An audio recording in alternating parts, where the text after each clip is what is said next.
이적 시장 전문가 에크렘 코누르 기자는 소셜미디어 SNS에 PSG의 22살 한국 선수 이강인이 EPL 구단들의 관심을 끌고 있다고 주장했습니다. 현지 보도에 따르면 PSG는 지난달 익명의 PL 클럽으로부터 이강인에 대한 제안을 받았으나 이를 거절했습니다. 영국에서는 중동 자본을 등에 업은 뉴캐슬 유나이티드가 이강인을 노리고 있다는 루머까지 등장했습니다.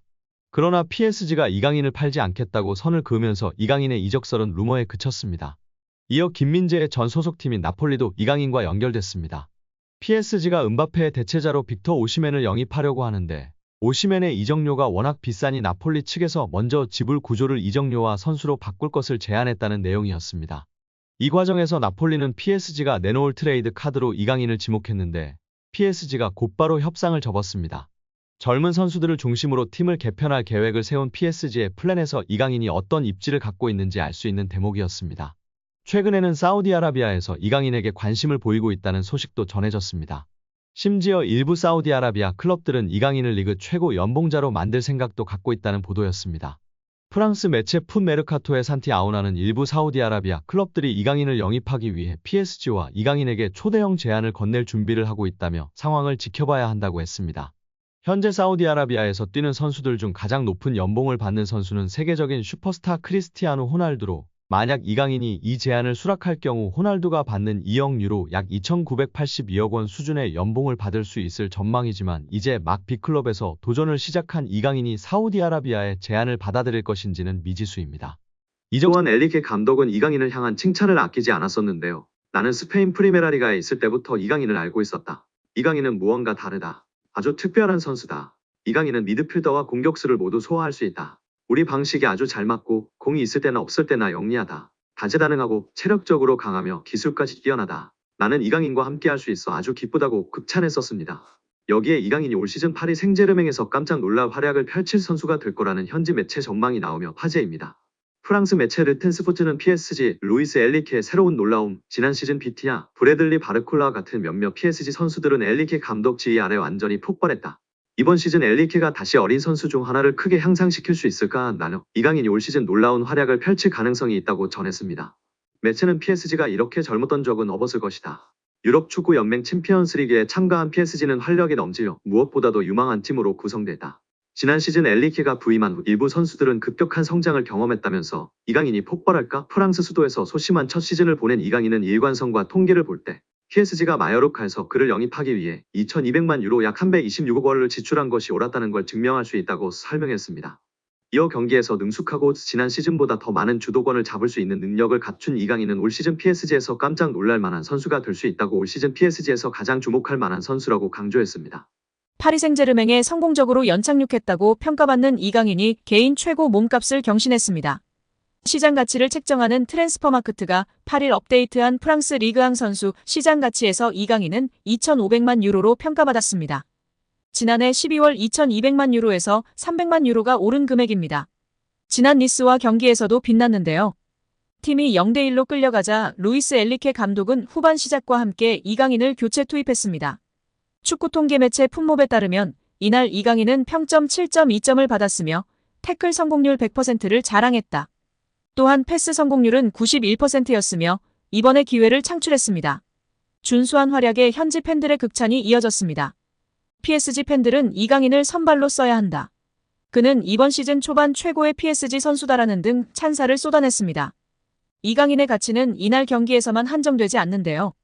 축구 통계 매체 후스코어드닷컴에 따르면 이강인은 이번 시즌 현재까지 총 7개의 키패스를 기록했습니다. 니스전을 포함해 총 423분을 소화한 이강인은 90분당 3.6개의 키패스를 기록했으며 이 기록은 리그앙 1위, 유럽 5대 리그 선수 중에선 7위의 기록입니다. 이강인의 위에는 부카요 사카, 케빈 데 브라위너 등이 자리했습니다. 놀랍게도 리그앙에서 키패스가 가장 많지만 이번 시즌 이강인은 어시스트가 하나도 없는데요. 이강인의 패스를 받은 동료들이 제대로 마무리하지 못하고 있다는 것으로 해석할 수 있습니다. 여기에 이강인 선수가 언젠가 잉글랜드 프리미어리그 무대를 밟게 될까요? 이적 시장 전문가 에크렘 코누르 기자는 소셜미디어 SNS에 PSG의 22살 한국 선수 이강인이 EPL 구단들의 관심을 끌고 있다고 주장했습니다. 코누르 기자는 유럽 축구 이적 소식을 주로 다루는 전문가 중 하나인데요. 기자는 이강인이 어느 구단에 관심을 받는지 밝히지는 않았습니다. 다만 이강인은 PSG 이적 전에도 다수 구단의 관심을 받았는데요. 특히 우나이 에메리 감독이 이끄는 에스턴 빌라와 에디 하우 감독의 뉴캐슬 유나이티드가 이강인 영입에 흥미가 있었던 것으로 알려졌습니다. 코누르 기자의 주장이 사실이라면 과거 이강인을 영입 후보로 올려놨던 팀들이 여전한 관심을 보이고 있을 가능성이 있습니다. 혹은 그간 이강인의 행선지로 거론되지 않은 새로운 팀이 갑작스레 관심을 보인 것일 수도 있습니다. 물론 이강인을 원하는 팀이 나타나도 팀을 옮길 가능성은 매우 작아 보입니다. 더구나 PSG와 계약도 2028년 여름에 만료되는 상황입니다. EPL의 관심 자체는 이강인에게 좋은 소식인데요. 몇몇 EPL 구단은 이강인이 잉글랜드 무대에서 충분히 경쟁력을 보일 수 있다고 판단한 것이기 때문입니다. 박문성 축구 해설위원이 정몽규 대한축구협회 회장을 비판했습니다. 박 해설위원이 27일 MBC 라디오 뉴스 하이킥에 출연해 정 회장에게 직격탄을 날렸는데요. 박문성 축구 해설위원이 정 회장이 자진해서 사퇴하지 않는 이유를 두고 정 회장 마음속에 들어가 보지 않는 이상은 알 수 없다. 하지만 축구협회 회장 자리는 매력적인 공간이다. 우리는 축구협회장 자리를 한국 축구의 수장 정도만 생각한다. 하지만 국제축구연맹 피파가 진행하는 월드컵을 포함한 모든 국제적인 행사에 축구협회장 자리로 가면 그 의전은 사실상 거의 대통령급에 해당한다고 말했습니다. 이어 유럽에 가면 축구협회 회장 아니면 축구팀의 구단주 이런 명함이 박혀 있으면 활동하거나 비즈니스 하는데 매우 큰 도움이 된다고 밝혔습니다. 그러면서 지금까지 나왔던 많은 문제 이미 드러나 있다. 또 이번 현안 질의를 통해서 사실은 의혹이 해소되기는커녕 더 많이 부풀어졌다. 하나도 해명되지 않았다. 오히려 지금 의혹이 계속 더 추가로 나오고 있다. 특히 홍명보 한국 축구대표팀 감독 선임의 절차와 과정에 모든 것들이 다 불공정했다는 이야기들이 이미 다 어느 정도 나왔다. 이제는 지금의 이 체제 그만 끝내는 것이 옳다고 전했습니다. 정몽규 대한축구협회 회장에 대해 스스로 거취를 결정하라고 요구했던 유인촌 문화체육관광부 장관은 만약 정 회장이 사연임을 강행한다면 승인을 불허하겠다고 말했습니다. 유인촌 장관은 26일 SBS 라디오 김태현의 정치좌에서 정몽규 회장에게 거취 결단을 요구한 이유에 대해 지금 국민들의 시선이 너무나 비판적이라며 불명예스럽게 퇴진하게 된다면 훨씬 안 좋잖아. 그냥 개인이 선택하는 게 훨씬 명예롭지 않겠나라고 했습니다. 정 회장이 지난 24일 국회 문체위 현안 질의 때 사퇴 입장을 밝히지 않은 것에 대해선 그 자리에서 당장 사퇴하겠다, 안 하겠다 얘기하기는 쉽지 않았을 것이라며 잘 정리해서 판단하겠다고 했으니 지금 많은 고민과 심사숙고를 하지 않을까 싶다고 했습니다. 정 회장이 끝까지 사퇴를 거부하고 사연임에 나설 경우에 대해서는 원칙적으로는 연임을 2번 이상 못하게 돼 있다. 사면임도 스포츠공정위원회 허가 과정을 거쳤다며 이번에도 똑같이 그런 절차를 거쳐야 된다고 설명했습니다.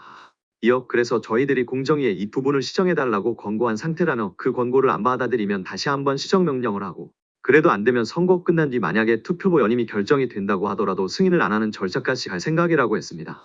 문제부로서는 가지고 있는 권한을 모두 동원해서 합법적으로 정몽규 회장의 사연임을 저지하겠다는 입장이냐는 질문에는 정몽규 회장도 그렇고 대한체육회장도 그렇다며 2번 이상하고 물러나는 게 원칙인데 그런 걸 다 뒤집고 계속 문제를 만들어가고 있다. 그렇게 여야가 질타를 하고 국민이나 언론에서 그렇게 비판을 해도 눈 하나 깜짝 않고 있다고 했습니다.